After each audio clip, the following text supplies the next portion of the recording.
பங்களாதேஷோடு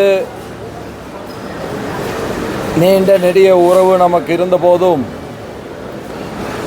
எப்பொழுதெல்லாம் வங்கதேசத்தில் மதவாத சக்திகளின் கை ஓங்குகிறதோ அப்பொழுதெல்லாம் நம்முடைய தேசத்தோடு இருக்கின்ற நெருக்கமும் உறவுக்கும் ஒரு சவால் வருகிறது. இதை எதிர்கொள்ள வேண்டிய நிலையிலே நாம் இருக்கிறோம். ஆனால் உலக அமைதிக்கு வங்காளதேசம் இந்திய உறவு மிக மிக முக்கியமானது. நிச்சயமாக அது மேலும் வலுப்பெறும் என்கின்ற நம்பிக்கை எனக்கு இருக்கிறது. ஜவுளி தொழிலை பொறுத்தளவில் தமிழக அரசு தொடர்ந்து மின் கட்டணத்தை உயர்த்துவது என்பது இந்த தொழில் போட்டிகளை சமாளித்து வெற்றி பெறுவதற்கு உதவுவதாக அமையாது.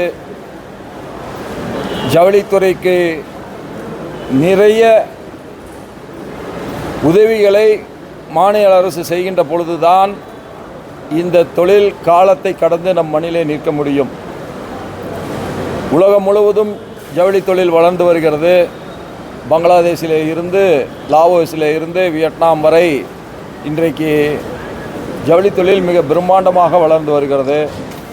ஏன் பர்மாவிலே கூட ஜவுளி தொழில் ஒரு புதிய எழுச்சியை பெற்றிருக்கிறது.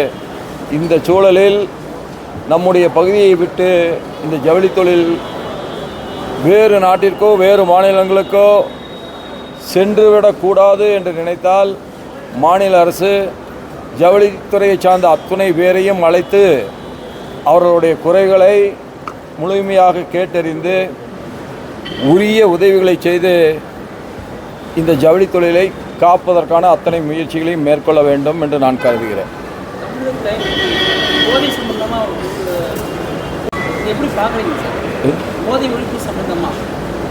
போதை ஒழிப்பு நிச்சயமாக வரவேற்கப்பட வேண்டியது ஒன்று. கஞ்சா அதிகமாக பிடிபட்டது என்று சொன்னால் கஞ்சா நடமாட்டம் அதிகமாகிவிட்டது என்று நாம் பொருள் கொள்ளக்கூடாது. அதிக நடமாட்டத்தில் உள்ள கஞ்சாவை கட்டுப்படுத்துவதற்காக எடுக்கப்படுகின்ற நடவடிக்கையாகத்தான் பார்க்க வேண்டும். முதலமைச்சர் அவர்கள் கஞ்சாவையும் இதர போதை வஸ்துக்களை ஒழிப்பதற்கு எடுக்கின்ற அத்தனை முயற்சிகளையும் நான் வரவேற்கிறேன். அதை அனைவரும் வரவேற்க வேண்டும் என்று நான் கருதுகிறேன். இப்போ இந்த பொன்மாணிக்க வேலு மேலே சிபிஐ வழக்கு போட்டு எப்படி பார்க்குறீங்க? சிலை கடத்தல்